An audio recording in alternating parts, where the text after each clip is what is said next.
The Fed's latest policy meeting begins today. As we've talked about, our next guest says that he sees no rate hike tomorrow, but he does expect a pretty hawkish summary of economic projections or the dot plot. I want to bring in Jeremy Siegel. He is the professor emeritus of finance at University of Pennsylvania's Wharton School of Business.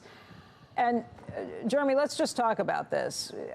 Even if they're hawkish in their commentary, you don't really think that they should or very likely will raise rates again. Is that right?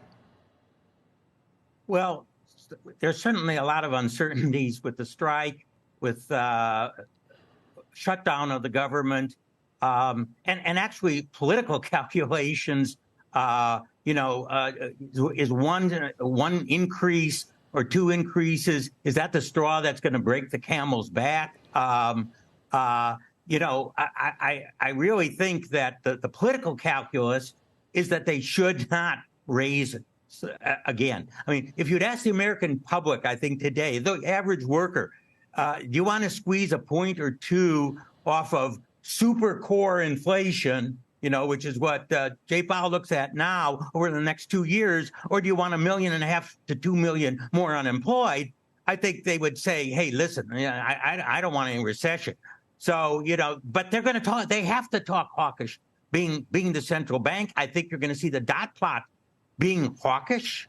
I think they're going to push those rate cuts, back. Now, they don't know when that really is going to happen. People think, they have an idea about, what the economy is going to look like in 2024. They really don't. But, given the strength of the economy, and that's what the stock market loves. That's why even when we have a slightly hotter PPI, slightly hotter CPI, if we got good, real economic data in there, you see the stock market rally. And that's why I think we could still have a firm, not a surging, but a firm equity market through the end of the year.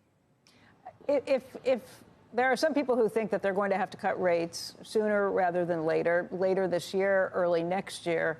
If that's the case, though, versus the 9 or 10 months that most people are anticipating these rates will stay at these levels, it's going to be because something bad happened. The economy looks worse than anticipated. There's a credit problem. Something blows up in the banking system. Unemployment drops more rapidly. Would you agree with that assessment, at least, so that if we get lower rates sooner, it's not going to be because it's a good scenario?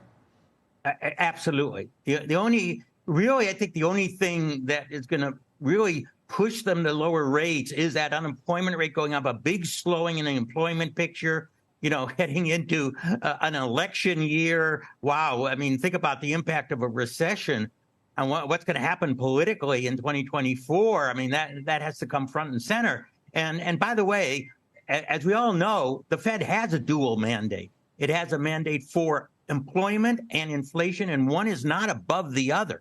And that's in contrast to most other central banks where they only have that inflation mandate. So, Powell can definitely pivot. Most Fed heads will get around that by saying, yes, we may have two mandates, but if you don't take care of the first mandate, which is inflation management, then your second mandate can't be taken care of either. It goes hand in glove. And that's what Powell's saying. But it's a question of time. Do you really want to slam the economy to get that core rate down to 2 really quickly? It's going to go down to 2. So if it takes another 6 months, another year, again, it's all a matter of trade-offs. And by the way, as we all know, are they going to get it all the way down to 2? There's so much debate about even before the recent inflation about, given the low interest rates that we've had, you may want a 3% inflation target. Now, that's not going to be mentioned by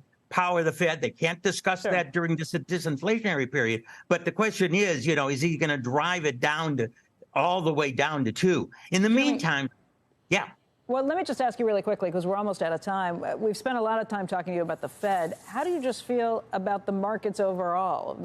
Is this a market that you would tell people to invest into? Do the levels seem expensive, or does it seem like a fair price? Absolutely. I mean, you're 19 times next 12 months earnings. And to me, that's a really good deal. That's over 5% after inflation as a long-term return, after inflation.